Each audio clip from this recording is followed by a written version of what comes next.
네, 반갑습니다. 동래중앙교회 중등부 친구들, 우리 오늘 인간의 목적에 대해서 한번 배워볼 텐데요. 같이 한번 가볼까요? 만들어진 모든 것에는 목적이 있다. 저는 이 말을 참 좋아합니다. 세상의 모든 것, 만들어진 것에는 목적과 방향이 있습니다. 컵은 음료를 담는 목적이 있고요. 의자는 앉는 목적이 있고요. 카메라는 촬영하는 목적이 있고, 마이크는 목소리를 증폭하는 목적이 있습니다. 그런데 그 목적대로 사용되어지지 못하면 조금 안타깝단 말이죠. 오래된 카메라는 촬영을 하기가 쉽지 않아요. 그렇죠. 안 되니까요. 그런데 물론 우리가 이것을 앤티크한 장식품으로 사용할 수 있지만 카메라가 카메라다운 것은 촬영할 수 있기 때문이죠. 만약에 우리 목적대로 사용되지 못한다면 여러분 컵으로 못을 박는다고 한번 생각해보세요. 치는 순간 바로 아주 그냥 깨져버릴 거란 말이죠. 이해하시죠? 우리가 못을 박을 때는 망치를 써야 됩니다. 왜요? 망치가 못을 박는 목적을 갖고 있기 때문이죠. 여러분이 가진 핸드폰으로 못을 한번 박으라고 생각하면 전사님 그러면 안 되지 라고 바로 말할 겁니다. 누군가는 말해요. 목적이 왜 필요하냐고요. 왜 목적이 필요하냐고 말합니다. 그냥 지금 살아가는 것도 충분하다고요. 물론 그 말도 틀리지는 않았습니다. 그러나 목적이 없다면, 방향이 없다면 내가 옳은 곳으로 가고 있는지 알 수 없게 될 거예요. 이 길이 옳은지 맞는지 알 수 없게 될 겁니다. 자, 우리에게는 목적과 방향이 정확해야 돼요.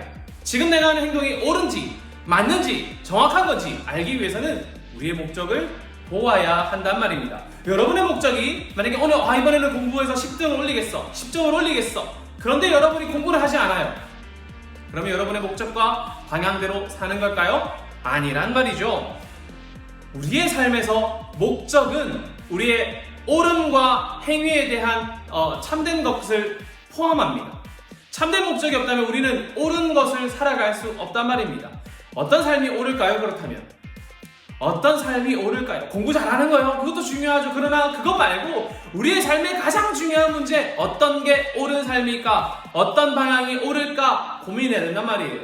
말씀드린 것처럼 만약에 목적과 방향이 없어도 괜찮지 않아요? 라고 말하면 우리는 불안할 거예요. 이 길이 맞는지 아닌지 알 수 없으니까요. 허무하단 말이죠. 왜요? 기준이 없기 때문입니다. 만들어진 모든 것에는 목적이 있고 그 목적대로 사는 것이 아름답습니다. 컵은 음료를 담을 때, 망치는 못을 박을 때, 의자는 앉을 때와 같이요. 그렇다면 사람은 여러분의 목적은 무엇이냐는 말입니다. 여러분이 이 땅에 태어난 목적과 방향은 무엇입니까? 여러분은 그냥 이 땅에 태어나 아무 때나 살려고 존재하는 걸까요? 아닙니다. 목적을 알기 위해서는 창조자의 의도를 알아야 돼요. 자, 목적을 알기 위해서는 창조자의 의도를 알아야 돼요. 자, 의자를 처음 만들었다 생각해 봅시다. 딱 만들었어요. 왜 만들었을까? 모르죠. 만든 사람이 그걸 알고 있는 거란 말이죠. 우리가 나의 목적과 의도를 알려면 우리를 만드신 하나님의 뜻을 알아야 합니다. 소요리 문답 첫 번째 질문은 이것입니다. 사람의 주된 목적은 무엇인가? 이에 대한 답은 하나님을 영화롭게 하고 영원히 하나님을 즐거워하는 거라고 말해요. 자, 영화롭다가 무슨 말입니까? 사전을 찾아보니까 이렇게 말합니다. 더할 나위 없이 아름답고 존귀하고 빛난 상태가 되는 것. 자, 그렇다면 우리 하나님을 어떻게 해야 그를 더 존귀하고 빛나고 영광스럽게 할까요? 그런데 여러분 그거 아십니까? 우리 하나님은 이미 존귀하고 이미 영광스럽고 이미 빛나단 말입니다. 하나님은 우리가 뭐 하지 않아도 존귀하고 빛나고 아름다우시단 말이죠. 이미 그분은 완벽합니다. 우리가 어떤 것 더한다고 해서 그분이 좀 더 존귀해진다거나 좀 더 빛난다거나 좀 더 아름다워지거나 그러지 않는다는 말입니다. 그렇다면 하나님을 영화롭게 한다는 이 말 도대체 무슨 말일까요? 하나님을 영화롭게 하기 위해서는 먼저 하나님을 아는 것에서 시작합니다. 창조주 하나님을 알고 우리의 공급자 되시는 하나님을 알고 우리의 구원자 되시는 하나님을 알면 그분의 아름다우심과 빛과 그 빛나심과 하나님의 위대하심을 우리가 경험하면 여러분과 하나님 사이에 관계가 형성되죠. 그냥 옛날엔 하나님 그냥 하나님이지 라고 하다가 이제는 우리 하나님이 위대한 하나님, 우리 하나님이 대단한 하나님, 창조주 하나님, 나의 구원자 하나님이라는 것을 알게 된다는 말입니다. 자, 그렇다면 이 관계가 형성되면 우리에게는 새로운 미션이 생겨요. 바로 나의 삶이 하나님의 아름다우심, 위대하심, 존귀하심, 빛나심을 드러내는 사람이 되어야 된단 말이죠. 여러분, 만약 여러분에게 여러분 내가 사실 블랙핑크랑 좀 친해요 라고 말했어요. 전화도 안 받고 아무것도 안 돼. 여러분 말하겠죠? 저 선생님 친해요? 그럼 한번 전화 한번 해보세요 라고 할 거란 말입니다. 자, 내가 블랙핑크랑 친하다는 걸 드러내기 위해서 뭐 해야 돼요? 아, 옛날에 길 가다 마주쳤어, 이런 정도의 얘기가 아니라 전화도 하고 영상통화도 하고 우리 교회 한번 와가지고 여러분 백상환 전사님이랑 친하게 지내세요 얘기도 한번 들어보고 그래야 된다는 말입니다. 여러분과 하나님과의 관계가 이루어져 있다면 여러분이 하나님을 아는 사람처럼 사는 것, 하나님의 빛나심과 아름다우심을 드러내는 것, 그것이 하나님을 영화롭게 한다는 것입니다. 그래서 오늘 본문에서 이렇게 말하죠. 그러므로 여러분이 먹든지 마시든지 무엇을 하든지 모든 것을 하나님의 영광을 위해서 하십시오. 우리의 삶과 위대하신 하나님은 관계를 맺고 있습니다. 그러므로 하나님을 아는 사람은 우리의 일상이 하나님의 영광을 드러내도록 살아야 합니다. 이 말은 여러분에게, 우리에게 선한 삶을 살 것을 권면합니다. 왜요? 하나님 선하신 분이시잖아요. 하나님 나쁘신 분 아니시잖아요. 그분은 우리에게 사랑이시잖아요. 그러니 우리 하나님과 관계 맺고 하나님과 아는 사람이라면 하나님의 위대하심과 선하심, 사랑하심을 드러내야 한단 말입니다. 여러분이 예수 그리스도를 따르는 사람이라는 것을 친구 모두가 안다고 생각해 봅시다. 그런데 여러분이 욕심만 부리고 남을 짓밟기만 한다면, 사람들의 어려움과 힘듦을 무시하고 외면한다면 사랑이신 하나님을 어떻게 드러나겠냔 말입니다. 만약에 여러분이 하나님을 안다고 말하면서 그렇게 산다면 사랑이신 하나님을 왜곡하면서 이 땅에 살아가는 걸 거예요. 존귀하신 하나님을 존귀하지 않게 이 세상에 드러낸단 말입니다. 자, 우리의 목적은 이 하나님을 영화롭게 하는 겁니다. 하나님의 아름다우심을 드러내고 그분과의 관계 가운데 경험한 사랑을 나도 전하는 것, 그래서 이 땅 가운데 하나님이 너무나 존귀하게 영광받으시는 것, 이것이 우리의 목적입니다. 여러분, 그런데 여러분도 목적이 있잖아요. 이런 어려운 힘든 목적 말고 여러분의 목적이 있었습니까? 아, 이번에 공부를 조금 더 해봐야겠어. 아, 이번에 운동을 좀 더 잘해야겠어 하는 여러분들의 목적이 있었습니까? 치열하게 공부하고 치열하게 운동하고 치열하게 살도 빼고 치열하게 뭔가를 하지 않습니까? 그런데 그 목적을 아는 것이 무엇인가가 중요합니다. 왜 그것을 하나요? 왜 여러분 하루하루를 치열하게 살아가십니까? 그 목적을 아는 것이 가장 중요하단 말입니다. 왜 공부하는가? 왜 좋은 사람이 되는가? 왜 성공하고 싶은가? 이 모든 것들이 우리의 인생의 소목적이죠. 여러분이 단계 이루어갈 목적이지 않습니까?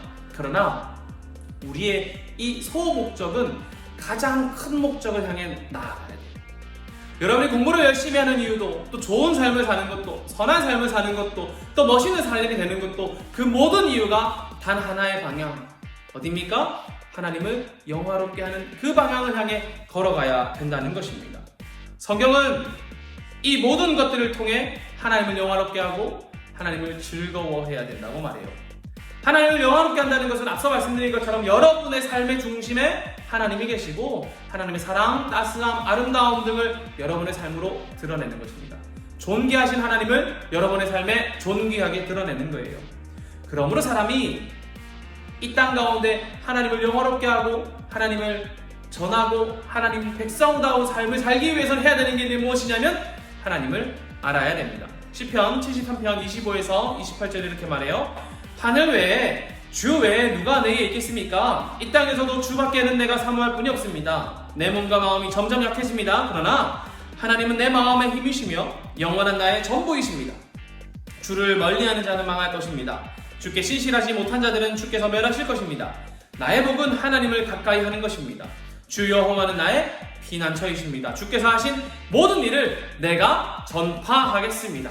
아멘. 여러분, 하나님의 뜻을 알고 하나님을 알아야 하나님 마음을 이 땅 가운데 전할 수 있는 거예요. 하나님을 알아야, 하나님이 어떤 분이신지 알아야 이 땅 가운데서 하나님을 영화롭게 전하고 높일 수 있단 말입니다. 하늘 외에 주님밖에 없다.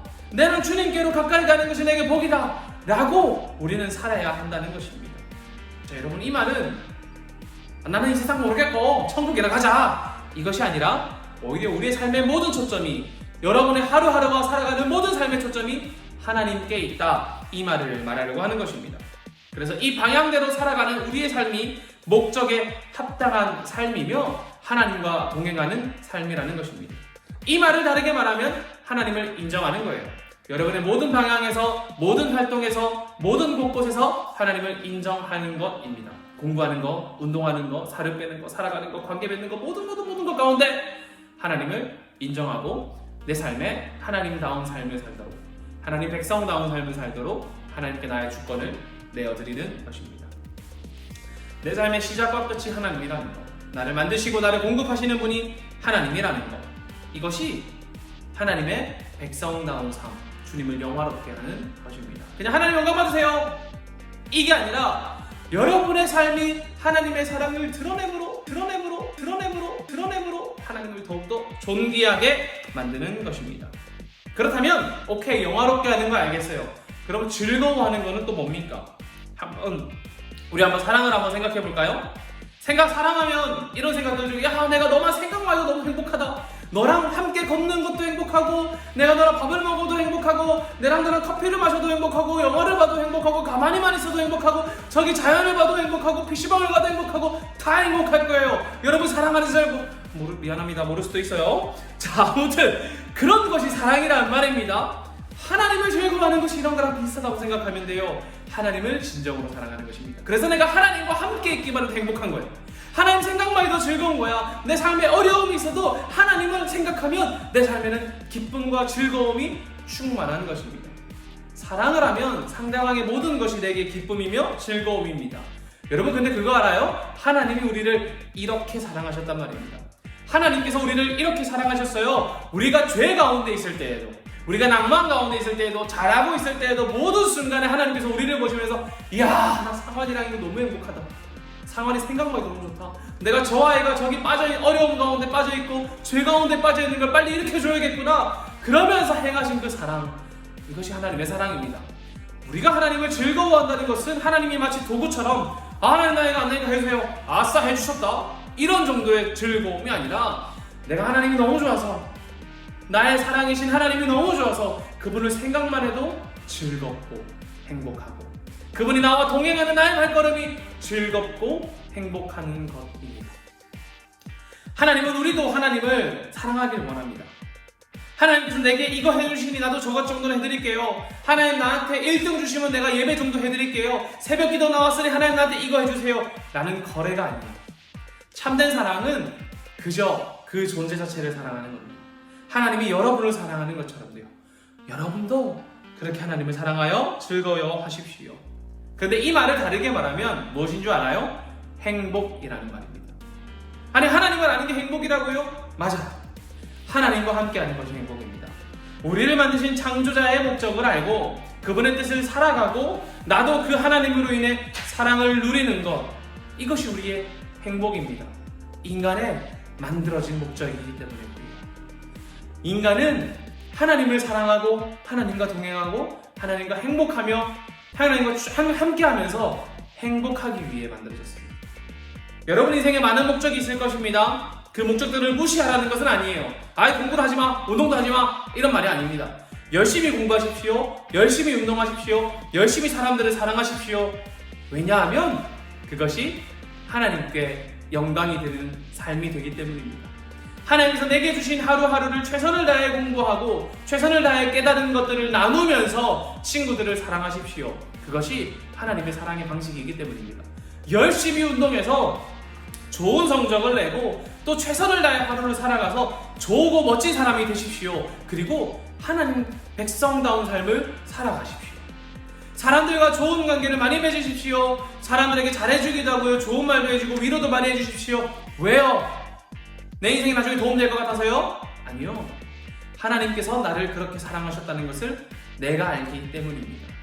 여러분이 설정하는 그 작은 목적들을 살아갈 때에 가장 큰 목적, 내가 이 모든 과정을 통해 하나님께 나아가야 한다는 그 목적을 잊지 마십시오. 여러분의 그 모든 삶의 목적들이 우리를 만드시고 사랑하시는 하나님으로 인하여 참된 사랑과 행복을 누리는 여러분들이 되시기를 간절히 빕니다. 우리 인간의 목적은 하나님과 함께하고 나를 만드신 분과 동행하며 그분의 사랑을 담는 것, 그리하여 참된 행복을 누리는 데 있습니다. 우리 행복합시다.